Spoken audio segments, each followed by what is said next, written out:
लेकिन भारतीय जनता पार्टी जिस प्रकार वॉकआउट कर रही है वो अपने अस्तित्व की लड़ाई लड़ रही है। वो राज्यसभा चुनाव सीट जीतने के बाद से थोड़े से असहज असहज हो चुके हैं। वो कोशिश करते रहे, जनता ने उनको चुनकर नहीं भेजा, हमें 34 से 40 सीटों पर पहुंचाया। अब सवाल ये है कि उस चुनाव का नेतृत्व दो लोग कर रहे थे, एक जयराम ठाकुर जी और एक राजीव बिंदल जी। उन दोनों पर लोग उंगली उठा रहे हैं। विधायक दल में जो भारतीय जनता पार्टी का विधायक दल है वो जयराम जी ठाकुर जी की बात को सुनता नहीं है। राजीव बिंदल जी को उनके जो सहपाठी है, जो उनके सहयोगी है, वो पूरी जोर शोर से उनको हटाने की कोशिश कर रहे हैं। अब आने वाले समय में कौन इनका राष्ट्रीय अध्यक्ष जी प्रदेश के भारतीय जनता पार्टी के अध्यक्ष को बनाते हैं, उस बारे में तो मैं कोई टिप्पणी नहीं करना चाहता।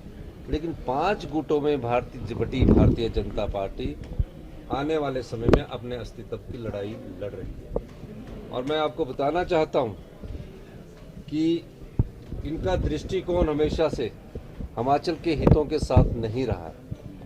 हिमाचल के हितों के साथ ना तो ये खड़े हुए हैं और ना ही हिमाचल के हितों की इन्होंने कोई लड़ाई लड़ी है। हम जो भी लड़ाई लड़ रहे हैं वो आत्मनिर्भर हिमाचल की लड़ रहे हैं और हिमाचल के हितों की लड़ रहे हैं। मेरा ये मानना है कि भारतीय जनता पार्टी को ये सोचना चाहिए कि जब किसी विधानसभा क्षेत्र के बारे में योजना विभाग बैठक करता है तो कम से कम आपको बोलने से तो कोई नहीं रोक सकता।